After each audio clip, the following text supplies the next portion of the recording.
Hello दोस्तों, कैसे हैं आप सभी। उम्मीद करता हूं आप सभी बहुत ही अच्छे होंगे। तो आज के इस वीडियो में हम पढ़ने वाले हैं क्लास 10th फिजिक्स का बहुत ही इंपॉर्टेंट टॉपिक, जो बहुत तरीके से ये क्वेश्चन पूछा जाता है। सबसे पहले मैं क्वेश्चन का नाम बता दूं तो भैया अवतल दर्पण द्वारा u v तथा f में संबंध स्थापित कीजिए। ये क्वेश्चन इस प्रकार पूछा जाता है, या कभी कभी कह देगा भैया कि गोलीय दर्पण के लिए 1/f = 1/u + 1/v में संबंध स्थापित कीजिए, या इस फॉर्मूले का निगमन कीजिए। इस प्रकार ये क्वेश्चन को पूछ लिया जाता है कि इसको प्रूफ करना है। तो आशा करते हैं आप समझ गए होंगे क्वेश्चन किस प्रकार पूछा जाता है। तो इस फॉर्मूले को हम सिद्ध करेंगे कैसे ये आता है। तो इससे पहले मैं बता दूं कि भैया यदि आपको ये वीडियो आप देख रहे हैं और यदि आपको अच्छी क्वालिटी मिल रही है तो अच्छी बात है। यदि नहीं मिल रही होगी, 140p पे चल रहा होगा, 44p पे, तो आपके लिए एक यहाँ पे सेटिंग का ऑप्शन दिखाई दे रहा होगा या 3 डॉट दिखाई दे रहा होगा। उस पर जब क्लिक करेंगे तो ऊपर आपको क्वालिटी का ऑप्शन दिखाई देगा। उस क्वालिटी पे ऑप्शन पे क्लिक करके एडवांस में चले जाइएगा। एडवांस जो नीचे सेटिंग पे दिया होगा एडवांस, उस पर क्लिक करेंगे और 360 आप जो क्या होता है पी पर क्लिक करके आपको कर देंगे तो उसको क्या हो जाएगा, वो अच्छी क्वालिटी में आपको दिखाई देगा। ठीक है, जिससे आपको आसानी तरीके से आपको समझ में आएगा। तो आशा करते हैं आप समझ गए होंगे। तो आप जाकर वीडियो की क्वालिटी को थोड़ा सा बढ़ा दीजिएगा, और यदि आपको अच्छे से दिखाई दे रहा है तो बहुत ही अच्छी बात है। तो चलिए दोस्तों अपने टॉपिक को शुरू करते हैं। तो मैं इसको मिटा दे रहा हूं, इसी फॉर्मूले को हमें प्रूफ करना है। तो इसलिए हमने यहाँ पे क्या लिखा है, हमने यहाँ पे लिख दिया है कि अवतल दर्पण के लिए u v तथा f में संबंध स्थापित कीजिए। मतलब u v तथा f में संबंध स्थापित करना है। किसके लिए भैया? अवतल दर्पण के लिए। कभी कभी गोलीय दर्पण कह देगा, तो गोलीय दर्पण जब कहे तो भैया अवतल या उत्तल दोनों में से किसी पर भी आप इसको क्या कर सकते हैं, इस फॉर्मूले की गणना आप कर सकते हैं। परंतु यदि आ जाता है कि अवतल दर्पण के लिए कीजिए तो भैया आपको अवतल दर्पण से ही करना होगा। और याद रखें भैया, सबसे ज्यादा गोलीय दर्पण से कहेगा या अवतल दर्पण से ही कहता है। उत्तल दर्पण से बहुत कम पूछता है, क्योंकि भैया जो उत्तल दर्पण होता है वो बहुत ही हार्ड होता है। ठीक है, तो उस पर जो एग्जामिनर भी होते हैं वो भी जानते हैं भैया हार्ड है, इसलिए वो नहीं दिया जाता है। तो आशा करते हैं आप समझ गए होंगे। तो चलिए हम जानते हैं। तो ये सबसे पहले तो अवतल दर्पण हम एक बना ले रहे हैं। ठीक है, तब आपको ये बताया जाएगा कि ये क्या लिखा गया है। तो ये एक मान लेते हैं हमने अवतल दर्पण बना दिया। ठीक है, और ये क्या है, इसका मुख्य अक्ष है। ठीक है, तो ये हमने अवतल दर्पण बना दिया। अब ध्यान दीजिएगा, इस अवतल दर्पण पर ये ए बी एक वस्तु है। मैं यहाँ पे लिख दे रहा हूं, ध्यान दीजिएगा, ए अभी आपको एक एक पॉइंट्स आपको ध्यान देना है, तभी आपको समझ में आएगा। तो सबसे पहले हमने अवतल दर्पण लिया है, ये ए बी एक वस्तु ले लिया। अब इस जो फॉर्मूला है ना, इसको बहुत तरीके से आप कर सकते हैं। तो मैं दूसरे तरीके से आपको बता रहा हूं, जिससे कि आपको बहुत ही आसानी तरीके से समझ में भी आ जाए, क्योंकि डेरिवेशन बहुत तरीके से किया जा सकता है। जितना आप टूल्स का क्या करेंगे, यूज करेंगे, उतना ही छोटा होगा। तो मैं आपको सिंपल में बता रहा हूं, बहुत ही आसानी तरीके से आपको समझ में आएगा। तो देखिए सबसे पहले कि क्या होता है, सीधा प्रकाश किरणों को हम मुख्य क्या होता है ध्रुव पर हम सीधा लेके जाते हैं और आपतित कराते हैं। मतलब प्रथम प्रकाश किरणें ध्रुव से जाएंगी, और ध्रुव से जब जाएंगी तो ये प्रकाश के क्या हो जाएंगी, परावर्तित हो जाएंगी। ये किरणें जा रही है, परावर्तित होंगी। तो इसका मतलब क्या हुआ कि जब प्रकाश किरणें जाती है और परावर्तित हो जाती है तो ये जो कोण है आई, ये आर के बराबर हो जाएगा ना। ये दोनों आपस में बराबर होते हैं, क्योंकि परिवर्तन के नियमों के अनुसार हम जानते हैं कि आपतन कोण परावर्तन कोण के बराबर होता है। इतनी बात हम जानते हैं। तो आशा करते हैं ये आप समझ गए होंगे। सबसे पहले प्रकाश किरणें ध्रुव से गई और पुनः क्या हो गई, परावर्तित हो गई। अब ध्यान दीजिएगा, दूसरी प्रकाश किरणें देखिए यहां पर क्या हुई है, ये मान लेते हैं ये वक्रता केंद्र C है। तो दूसरी प्रकाश किरणें वक्रता केंद्र C से होकर जाती हैं और पुनः उसी मार्ग से वापस लौट जाती हैं। ये बात आप जानते ही होंगे, जब आपने पढ़ा होगा प्रतिबिंब रचना का नियम या प्रतिबिंब बनाने का नियम, तो उसमें हमने बताया है कि जो क्या होगा भैया, प्रकाश जो क्या होता है वक्रता केंद्र से होकर जाती है वो उसी माध्यम में वापस लौट जाती है। अब ये दोनों किरणें जिस बिंदु पर मिलती हैं, उस बिंदु से मुख्य अक्ष पर खींचा गया क्या होता है, जो लंब होता है उसे हम क्या कहते हैं भैया, प्रतिबिंब कहते हैं। तो ये क्या हो गया भैया, ये वस्तु का प्रतिबिंब हो गया a डैश b डैश। ठीक है, तो आशा करते इतनी पॉइंट्स आप समझ गए होंगे। तो देखिए ये जो है, देखिए यहाँ पे है, ये क्या है, वक्रता केंद्र है, और यहाँ पे इधर होगा कहीं ना कहीं, इधर होगा क्या है, मुख्य फोकस होगा। आप इधर लगा भी सकते हैं मुख्य फोकस, या सिंपल में मानिए यहाँ पे मुख्य फोकस है। तो इसीलिए हमने लिखा है कि प्रकाशिक मतलब वक्रता केंद्र से और मुख्य फोकस के बीच ये बन रहा है प्रतिबिंब। इसलिए हमने क्या लिखा है कि माना ए बी एक वस्तु है, जो अवतल दर्पण के अनंत तथा वक्रता केंद्र के बीच स्थित है। देखिए इधर है इन्फिनाइट, अनंत है, इधर वक्रता केंद्र सी है, तो अनंत तथा वक्रता केंद्र के बीच स्थित है। तब इसका प्रतिबिंब देखिए, जिसका प्रतिबिंब कहां बनता है, जिसका प्रतिबिंब थोड़ा सा ये देखिए, जिसका प्रतिबिंब फोकस तथा वक्रता केंद्र के बीच बनता है, जिसका प्रतिबिंब फोकस, मान लेते हैं यहाँ पे फोकस होगा तो फोकस तथा वक्रता केंद्र सी के बीच बनता है।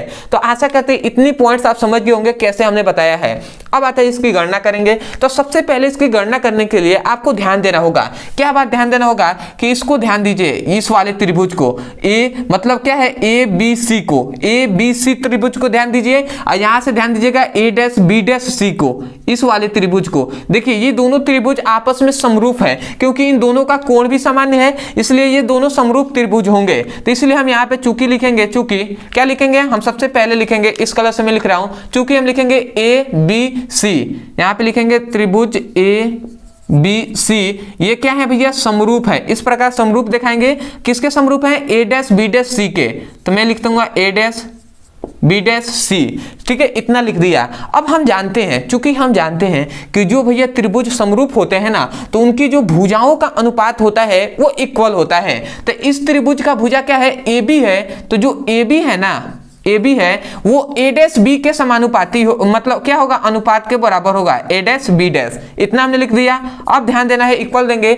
अब जो सी ए है वो ए सी के, देखिए यहां से सी ए हो गया, ए सी लिखें या सी ए लिखें, बात दोनों एक ही है। देखिए ए से सी तक हमने ले लिया, फिर से हमने लेना है यहां से इस त्रिभुज को ले लेंगे तो ए से सी तक की, तो हम लिखेंगे ए डैश सी लिख दिए। तो ध्यान दीजिएगा ये क्या हो गया, ये तो आप समझ गए होंगे कि आप यहां से मान इस त्रिभुज के लिए निकाल रहे थे, तो ए बी लिखे, ए अबी लिखे तो ए डैश बी लिख लीजिए यहाँ पे, फिर से ए अस्सी ले रहे हैं तो इस त्रिभुज के लिए ए डैश सी लेंगे ना, तो ए डैश सी हमने ले दिया। तो आशा करते हैं आप समझ गए होंगे। तो इसको समीकरण फर्स्ट मान लेंगे, उसके बाद ध्यान दीजिएगा, तब मैं लिखूंगा तब।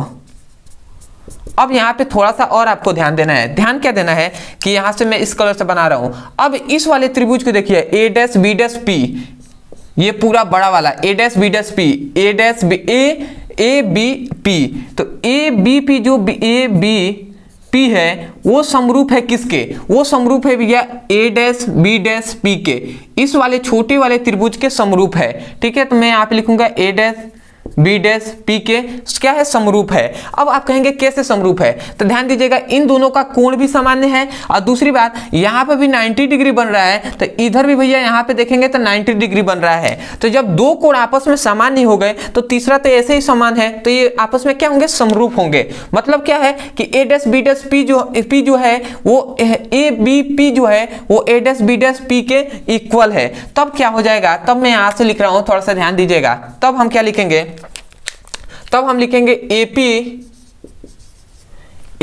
पी जो होगा, ए बी जो होगा वो ए डैश बी के समानुपाती, क्या होगा, अनुपात के बराबर होगा। उसके बाद यहां से ए से पी लेंगे तो ए पी हम लेंगे, ए पी लिखें, ठीक है, या पी ए लिखे, कोई दिक्कत नहीं है। तो इधर से ही मापते हैं, क्योंकि कभी भी ध्रुव से दूरी मापा जाता है, तो मैं पी ए लिख रहा हूं। तो पी ए जो होगा वो क्या हो जाएगा, पी ए डैश के इक्वल हो जाएगा। ठीक है, इस त्रिभुज के लिए लिए हैं तो पी ए हो जाएगा, इस त्रिभुज के लिए लेंगे तो पी ए डैश हो गया। तो ये हमने लिख दिया, इसको समीकरण सेकेंड लेते हैं। अब ध्यान दीजिएगा कि ए समीकरण फर्स्ट और सेकेंड में आपको थोड़ा सा ध्यान देंगे तो आपको क्या दिखाई दे रहा है, A dash B, A B बटे ए डैश बी है, इधर भी A B A dash B है। तो हम लिखेंगे समीकरण फर्स्ट तथा सेकेंड से। अब जब समीकरण फर्स्ट में से सेकेंड को घटाएंगे तो ये दोनों मान समान है, तो ये दोनों तो आपस में कैंसिल हो जाएंगे। उसके बाद क्या बचा, तो ए सी बचा भाई, ए डैश सी बचा, इधर क्या बचा, पी ए बचा, इधर क्या बचा, पी ए डैश बचा, ये बचा। तो इतना हमने लिख दिया। अब आपको ध्यान देने वाली बात यह है कि इसको ध्यान दीजिएगा, ए सी को हम क्या लिख सकते हैं, ये क्या है भैया, ए अस्सी, मतलब इतनी बीच की दूरी हमें चाहिए। तो इतनी बीच की यदि हमें दूरी चाहिए तो हम लिख सकते हैं क्या, यहां से यहां तक की दूरी को पी ए में से पी सी को घटा दें। ध्यान दीजिएगा, इसमें से पी से ए तक की दूरी में से पी सी को घटा दें तो इतना मिल जाएगा ना। तो हम यहां से लिखेंगे P A minus P C, P C, यदि पी ए में से पी सी को घटा देंगे तो हमें ए सी का मान मिल जाएगा, तो वो हमने लिख दिया है। अब ए डैश सी का चाहिए, तो ए डैश सी का चाहिए, तो इतनी दूरी चाहिए, तो हम ध्यान देंगे ए से सी में से, मतलब पी सी में से पी ए डैश को घटा देंगे तो पी सी ए डैश का मिल जाएगा। मतलब पी सी में से पी ए डैश को घटा देंगे पी ए डैश, ठीक है। तो ये मिल जाएगा, इसको मैं ऐसा ही लिख दे रहा हूँ क्योंकि ये तो दूरी अभी आपको पता चलेगा क्यों हमने ऐसा रखा, पी ए डैश। अब आपको थोड़ी सी ध्यान देना है, तब आप लिखेंगे तब, चूंकि आपको क्या ध्यान देना है कि अब इसका मान रखेंगे पी ए, पी से ए तक की दूरी क्या है, तो ध्यान दीजिएगा ये वस्तु की दूरी है। तो वस्तु की दूरी को हम क्या लिखते हैं भैया, यू से प्रदर्शित करते हैं ना। तो हम इसका यू लिखेंगे तो माइनस यू लिखेंगे, क्योंकि जो अवतल दर्पण होता है इसके लिए वस्तु क्या होता है, माइनस होता है, चाहे उत्तल के लिए भी माइनस ही होता है। उसके बाद पी ये लिख दिया पी सी। अब ये पी से सी तक की दूरी, ये वक्रता केंद्र है, तो इसकी मतलब यहां से यहां तक की दूरी वक्रता त्रिज्या हो जाएगी। तो पी सी इक्वल टू वक्रता त्रिज्या, तो माइनस में वक्रता त्रिज्या लेंगे। उसके बाद ध्यान दीजिएगा कि पी ए पी सी हो गया। उसके बाद पी ए डैश, या पी से ए डैश की दूरी क्या है, यहां से यहां तक ये प्रतिबिंब की दूरी है, तो इसको हम लेंगे P A dash equal to minus भी लेंगे। माइनस भी को प्रतिबिंब की दूरी कहते हैं। अब इसको समीकरण फर्स्ट, सेकेंड या थर्ड, या आप किसको थर्ड, फोर्थ, फाइव मान लीजिएगा, क्योंकि फर्स्ट और सेकंड मान लिया है। तो अब इन सभी का मान हम इसमें रखेंगे। तो अब कैसे, अब ध्यान दीजिएगा, तब यदि हम इसका मान रखते हैं तो पी ए की जगह पर हम माइनस यू रखेंगे, तो हम लिखते हैं माइनस यू, ठीक है। अब इसके जगह पर माइनस पी सी के जगह पर ये माइनस आर लिखेंगे, तो माइनस आर लिख दिए, ठीक है। उसके बाद पी सी, तो भैया पी सी की जगह पर माइनस आर लिखेंगे, तो माइनस आर लिख दिए। और उसके बाद पी ए डैश के जगह पर माइनस भी लिखेंगे, तो माइनस भी लिख दिए। इक्वल टू पी ए की जगह पर माइनस यू लिखेंगे, और पी ए डैश की जगह पर हम क्या लिखेंगे, माइनस भी लिखेंगे, ठीक है। इतना हमने लिख दिया। अब आपको थोड़ी सी ध्यान क्या देना है, यहाँ पे ध्यान दीजिएगा कि चूंकि हम इतना बात जानते हैं कि जो आर होता है ना वो 2f के बराबर होता है। ये हमने जब पढ़ा था कि वक्रता त्रिज्या और फोकस में क्या संबंध होता है, तो उसमें ये फॉर्मूला आता है। तो भैया r की जगह पर हम 2f भी लिख सकते हैं। तो इसी तरह हम यहाँ पे r की जगह पर, इस r की जगह पर 2f लिख रहे हैं, तो हम क्या लिखेंगे, माइनस यू, और माइनस माइनस प्लस हो जाएगा, और r की जगह पर हम 2f रख देंगे, ठीक है। और इस माइनस को माइनस हम रखेंगे, और r की जगह पर 2f रख दे रहे हैं, अब माइनस माइनस प्लस हो गया। अब भी है तो भी हमने लिख दिया। अब ध्यान दीजिएगा माइनस यू और माइनस भी हो गया। अब ध्यान दीजिएगा इस माइनस से ये माइनस कैंसिल हो जाएगा, तो यहाँ से हम हटा ही दे रहे हैं, ठीक है। थोड़ा डायरेक्ट करेंगे तो थोड़ा समझ में आएगा। इतना हो गया। अब ध्यान दीजिएगा इसको हम तिर्यक गुणा कराते हैं, तो इस भी का इसमें गुणा, यू का इसमें गुणा। तो अब जब गुणा होगा तो क्या हमें मिलेगा, ध्यान दीजिएगा इसमें गुणा होगा तो ये हो जाएगा माइनस यू भी प्लस 2f भी, ठीक है। ये भी है ना, तो इसको मैं इस तरह लिख दे रहा हूँ कि समझ में आएगा, भी है। उसके बाद ये गुणा हो जाएगा इक्वल टू का, तो माइनस 2f u प्लस ये क्या हो जाएगा, u भी हो जाएगा। इतना हमने जान लिया। अब थोड़ा सा आपको ध्यान देना है, ये माइनस में इसको हम इधर भेजते हैं, इस वाले को हम इधर भेजते हैं, ठीक है। तो यहाँ पे क्या हो जाएगा, थोड़ा सा ध्यान देंगे, ये इसमें गुणा हुआ है तो यहाँ पे माइनस छूट गया है, यहाँ पे माइनस होगा ना, u में गुणा हुआ है तो 2f(u) हो जाएगा। इतना हो गया। अब ध्यान दीजिएगा इसको हम इधर भेजते हैं तो हमें क्या मिलता है, यहाँ से 2f(v) मिला, और इधर क्या है माइनस 2, इसको मैं मिटा दे रहा हूँ, f(u), और यहाँ से ये इधर चला गया। तो ध्यान दीजिएगा ये u भी है और ये u भी है, ठीक है। तो u भी, एक u भी, ये माइनस में इधर जाएगा तो प्लस हो जाएगा, तो 2u भी हो जाएगा ना, 2u अभी हो जाएगा। तो मैं यहाँ पे 2u भी लिख दे रहा हूँ, ठीक है। अब थोड़ा सा आपको ध्यान देना है, क्या आपको ध्यान देना है कि देखिए यहाँ पे भी है 2, इधर भी है 2, तो इन दोनों को कॉमन हम 2 को करेंगे, इधर से 2 कॉमन करेंगे तो क्या हो जाएगा, ये दोनों आपस में कैंसिल हो जाएंगे, ये कॉमन हो जाएंगे तो कैंसिल हो जाएंगे। जैसे इन दोनों में 2 कॉमन कर लिए, ठीक है, इधर से 2, तो ये दोनों कैंसिल हो जाएंगे। उसके बाद क्या बचा, 1/v इक्वल टू 1/, क्या बचा है, सॉरी, u भी f(u), इधर क्या बचा है, u प्लस u अभी बचा, इतना बचा।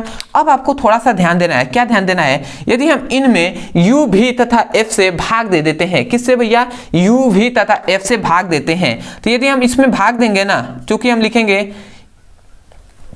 इसमें u भी तथा f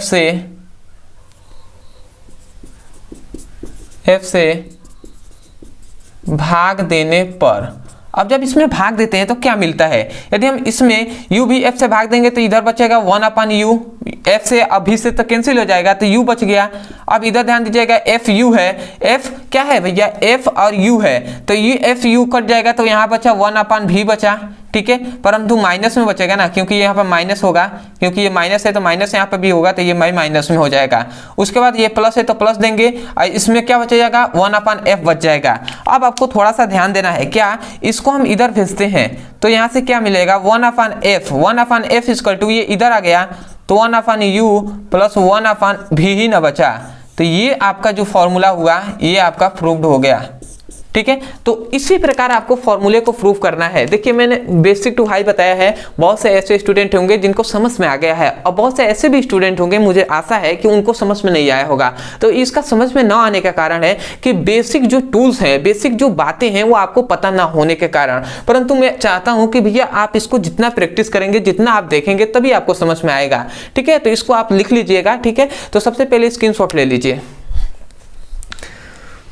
तो आशा करते हैं आपने स्क्रीनशॉट ले लिया होगा। तो मैं यही कहूंगा, यदि आपको समझ में आ गया है तब जाकर आप चैनल को सब्सक्राइब कर दीजिएगा, वीडियो को लाइक कर दीजिएगा, हो सके तो हमें कमेंट सेक्शन में जरूर बताइएगा कि आपको वीडियो कैसा लगा। अदरवाइज यदि किसी भी क्लास का कोई ऐसा टॉपिक है जो आपको समझ में नहीं आता है, केवल आप उस टॉपिक का नाम लिखिए, अंत में हमारे चैनल का नाम लिख दीजिए, आपको वो वीडियो मिल जाएगा, वहां से उसकी पढ़ाई कर सकते हैं। तो चलिए दोस्तों, आज के लिए इतना ही, मिलते हैं अगली वीडियो में, तब तक के लिए धन्यवाद। जय हिंद, जय भारत।